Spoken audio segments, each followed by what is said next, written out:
cuman Desa Jatiluwih yang mendapat dua penghargaan dunia dari PBB, Pak, di Indonesia ini.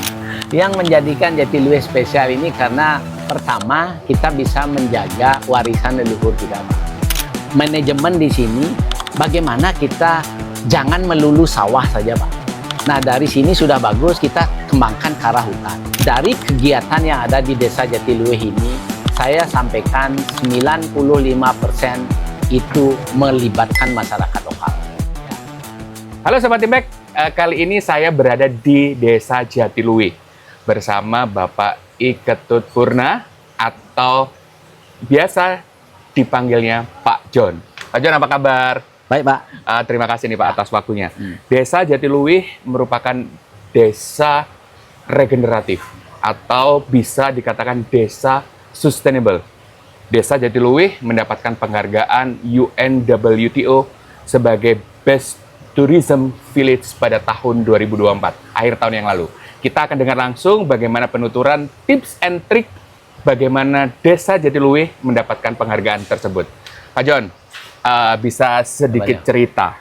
Sebenarnya kemarin tahun 2024 kan Desa Jatiluwih mendapatkan penghargaan dari UNWTO sebagai Best Tourism Village tahun 2024, mewakili Indonesia bersama Desa Wigresari ya. Wigresari. Waktu itu. Iya. Sedikit cerita Pak John, mungkin gimana kok bisa dapat itu Pak John? Padahal kan konon katanya ini adalah inisiatif mandiri dari desa untuk mendaftarkan mengikuti penghargaan tersebut. Ya, oke Pak, terima kasih Pak Aryo. Pertama saya ingin sampaikan, saya tambahkan dulu Pak Aryo, sebenarnya Jatiluwih pada tahun 2012 sudah pernah mendapatkan penghargaan PBB juga sebagai warisan budaya dunia dari UNESCO as a World Heritage untuk sistem subak dan sawah bertingkat yang ada di Jatiluwih. Itu pertama. Nah terus pada tahun 2024 seperti Pak Rio sampaikan tadi, kita mendapatkan Best Tourism Village dari United Nations Tourism WTO. Nah itu yang mengagumkan sekali bagi desa kami karena mungkin cuman Desa Jatiluwih yang mendapat dua penghargaan dunia dari PBB, Pak, di Indonesia ini. Luar biasa. Satu-satunya kita. Iya, Pak. Nah gini, perlu saya sampaikan bahwa untuk mendapatkan Best Tourism Village dari United Nations itu tidak gampang. Indikatornya saya lihat banyak sekali, Pak. Lebih dari 150 indikator yang harus kita penuhi. Kriteria dari UN Tourism itu luar biasa beratnya, Pak. Makanya kita sebagai orang kampung di sini benar-benar bekerja keras. Kita bekerja dengan salah satu universitas juga yang ada di Bali untuk membantu kita untuk mentranslate apa sih maunya ini gitu.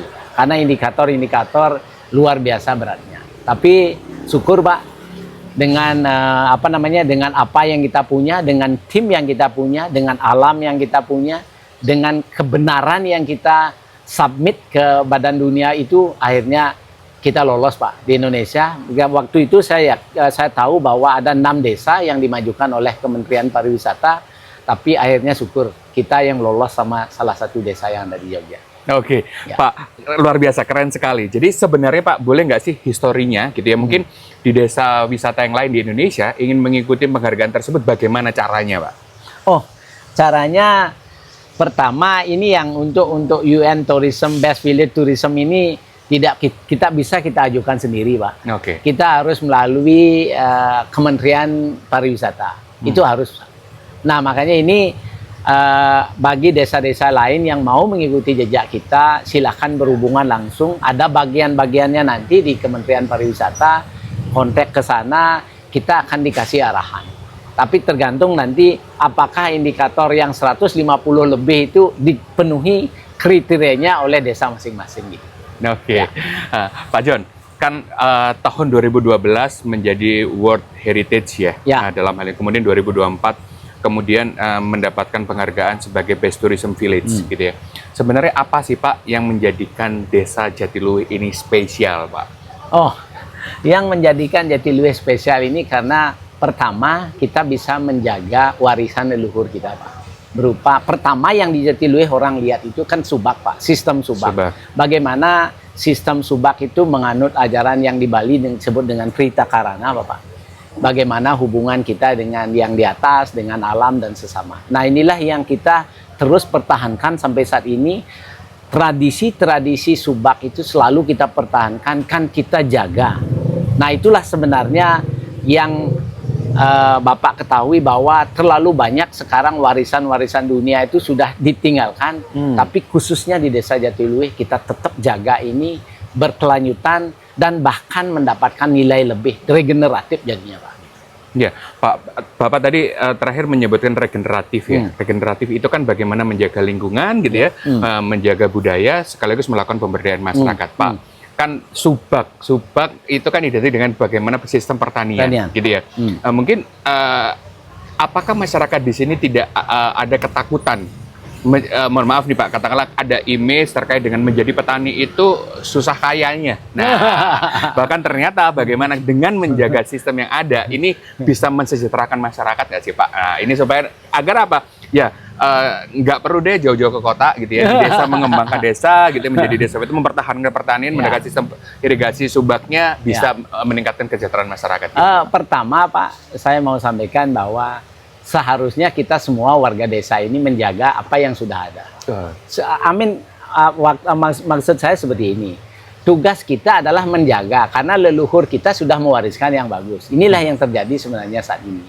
Nah, apa yang kita lakukan di sini adalah bagaimana koordinasi kita dengan semua stakeholder yang ada di desa kita. Kita selalu bekerja sama. Kita ada meeting bulanan dengan Subak, meeting bulanan dengan desa adat, meeting bulanan dengan desa dinas.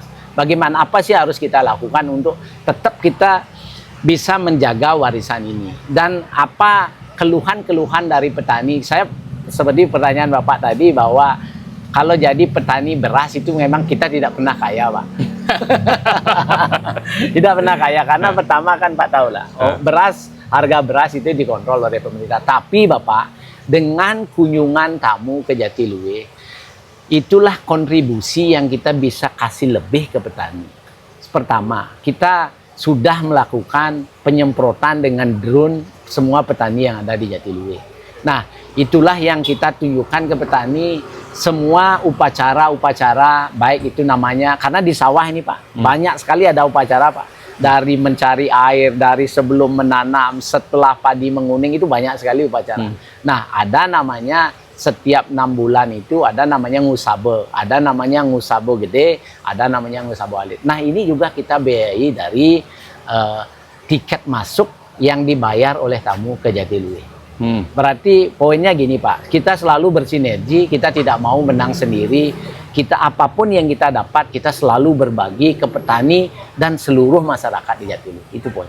Oke. Ya. Jadi dengan kata lain gini Pak, memastikan bahwa pariwisata yang berkualitas dan berkelanjutan, atau sekarang ada tren istilah pariwisata regeneratif, itu benar-benar juga bisa membantu mensejahterakan seluruh elemen yang ada di masyarakat gitu ya, baik itu nanti petaninya sendiri gitu ya, kemudian pengelola masyarakat yang lain hingga yang ikut terlibat mendirikan UMKM maupun usaha-usaha homestay itu juga multiplier efeknya juga kembali lagi ke masyarakat itu sendiri ya Pak. Bener Pak, bener. Pertama kan sekali lagi yang dilihat orang ke Jatiluwih itu pertama sawah. Ini kita harus jaga benar-benar Pak. Nah setelah ini kita dari manajemen di sini, bagaimana kita jangan melulu sawah saja Pak. Nah dari sini sudah bagus, kita kembangkan ke arah hutan. Nah Jatiluwih ini bersyukur sekali Pak, kita berbatasan langsung dengan hutan Batu Karu, yang mana kita katanya bisa, kalau desa yang meminta, kita bisa mengelola hutan ini. Bagaimana kita kombinasikan nanti antara sawah sama hutan, dan juga kita sudah mulai Pak dari hasil penghasilan desa Jatiluwih dengan kedatangan kamu Jatiluwih, kita sudah mulai tiap bulan memberikan bibit apokat atau durian gratis kepada masyarakat di Jatiluwih. Nah inilah yang kita lakukan, dan kita berharap suatu saat nanti desa Jatiluwih di samping kita menjadi penghasilan beras merah yang paling terkenal di Bali, kita juga menjadikan Jatiluwih senternya apokat sama durian. Oke. Itu yang terjadi, Pak. Jadi mimpinya selain beras merah tadi, Ya. sebagai center yang ada di Bali juga alpukat dan durian. Iya, benar. Wah, Ya. luar biasa sekali dalam hal ini, Pak. Ya. Nah, gitu, Pak John, kan biasanya kesuksesan sebuah desa wisata itu tergantung dari pengelolaannya. Nah, boleh tahu nggak Pak John, agar nanti Sobat Impact semua ini bisa mengetahui sebenarnya pola pengelolaan sebuah desa wisata itu baiknya seperti apa? Karena Pak John ini merupakan ketua pengelola desa wisata Jatiluwih, dalam hal ini bisa dikatakan sebagai manajer. Kalau saya ngelihatnya bukan hanya manajer, beliau merupakan sebuah direktur maupun CEO-nya gitu ya dalam hal ini, karena bertanggung jawab semuanya. Nah, Pak John, boleh nggak sedikit cerita terkait dengan strukturnya? Karena kan banyak banget, biasanya di Bali itu ada desa administratif, desa adat, dan lain sebagainya, Pak John. Ya. Gini, Pak, sebenarnya saya mewarisi saja. Sebenarnya saya sudah di awal pembentukan desa DTW, Daya Tarik Wisata Jatiluwih ini, saya yang manajer, Pak. Okay. Tapi karena saya tinggal di Denpasar, akhirnya saya serahkan ke orang lain gitu. Okay. Nah, sebenarnya gini, Pak. Pertama, harus ada peran pemerintah di sini. Okay. Harus ada peran pemerintah. Kenapa ada peran pemerintah? Karena regulasi ada di pemerintahan gitu loh. Nah, sekarang siapa yang harus duduk dulu sebelum kita bikin namanya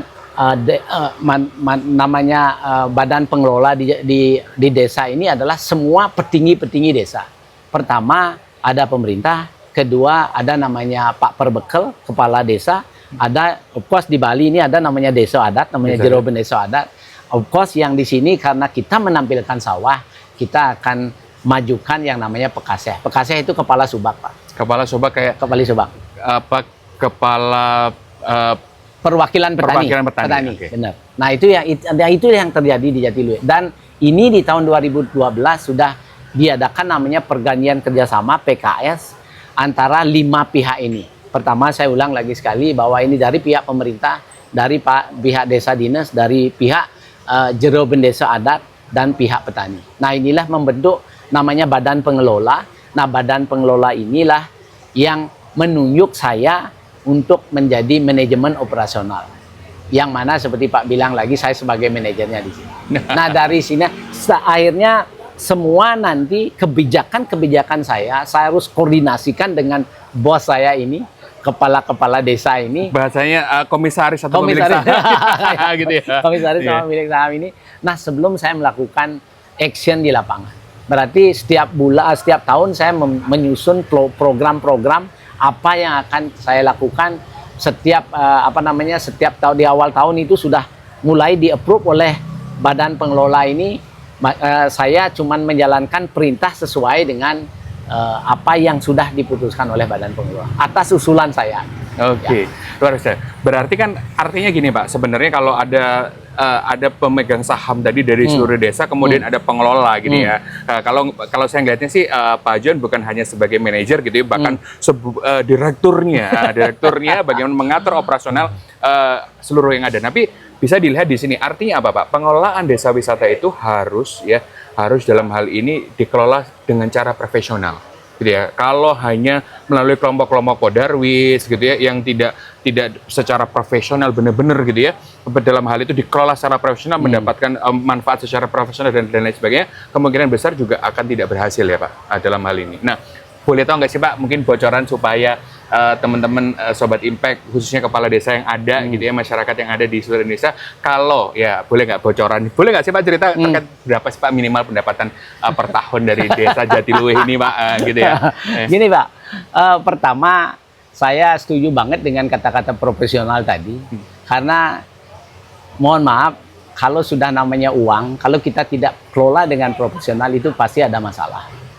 Karena kalau Bapak minta bocoran, saya sampaikan juga bahwa sebelum saya kelola desa ini penghasilannya per tahun itu 11 miliar sekian. Tapi begitu tahun kemarin di 2024 penghasilan kita sudah di atas 18 miliar, Pak. Wah, ya. Luar biasa sekali, Sobat Impact. 18 miliar dalam waktu 1 tahun. Bayangkan, jadi minimal 1,5 M per bulan ya, berarti luar biasa sekali. Jadi artinya apa? Selain tata kelola yang benar, dikelola dengan profesional, pastinya desa wisata akan terus maju dan berkembang. Bahkan bisa memberikan manfaat ya, Pak, secara berkelanjutan. Luar biasa manfaatnya. Luar biasa dalam hal ini. Nah, dengan penghasilan sebesar itu, Pak? Ya, ada nggak sih, Pak, dampak negatif? Kan selalu ada ya, dampak positifnya mensejahterakan. Nah, kemudian dampak negatif dari pariwisata di Desa Jatiluwih itu seperti apa, Pak? Dalam hal ini, apa sih tantangan terbesarnya, Pak? Kalau bilang saya dampak negatif dari pariwisata di Jatiluwih hampir tidak ada saat ini, Pak. Karena apa? Karena kan kita pariwisata datang ke sini menikmati alam. Mungkin yang kalau saya sampaikan dampak negatifnya karena sampah aja. Tapi gitu loh, Pak. Tapi dari tim saya kan sudah ada divisi kebersihan. Hampir Bapak datang ke Jatiluwih, pemandangan di sawah ini kalau saja tidak dibuang siang hari, kalau pagi hari kita sudah sapu bersih semua. Akhirnya semua kunjungan wisatawan yang datang ke Jatiluwih itu sudah melihat bersih sekali.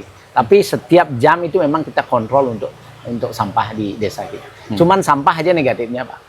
Saya bilang sih positifnya hampir 99%, negatifnya cuma satu, yaitu sampah aja. Ya, padahal kalau ngomongin sampah yaitu dari perilaku wisatawan sendiri ya. Nah, seringkali gini, Sobat Impact, biasanya kan kita selalu belajar atau mendengarkan istilah sustainable tourism. Apakah kita juga pernah menggaungkan menjadi sustainable travelers gitu ya, Pak? Jadi sebagai traveler yang bertanggung jawab gitu ya. Kita menuntut sebuah desa gitu, sustainable. Karena kita sendiri buang sampah gitu ya. Jangan sampai seperti itu, Pak ya.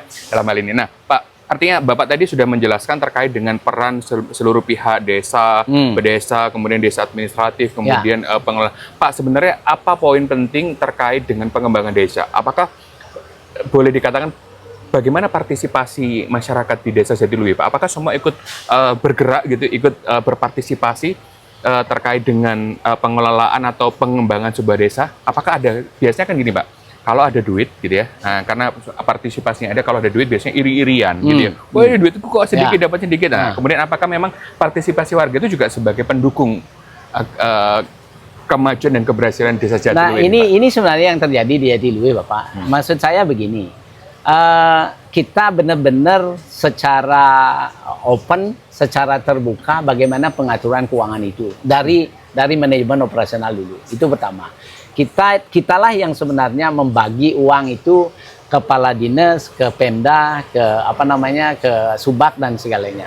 Memang kita tidak ada hak untuk mengurus sampai di sana. Tapi saya lihat ini pengaturannya, saya lihat untuk ke desa adat, untuk desa dinas sudah bagus sekali. Ya, jadi tidak ada konflik, tidak ada masalah gitu ya. Dan di samping itu, pertanyaan Bapak yang kedua tadi, memang dari kegiatan yang ada di Desa Jatiluwih ini, saya sampaikan 95% itu melibatkan masyarakat lokal.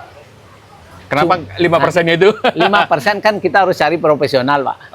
Kita hiring dari tim medsos yang lebih profesional. Mungkin lebih kecil, Pak. Saya bilang sih mungkin 2-3% saja untuk dari luar gitu.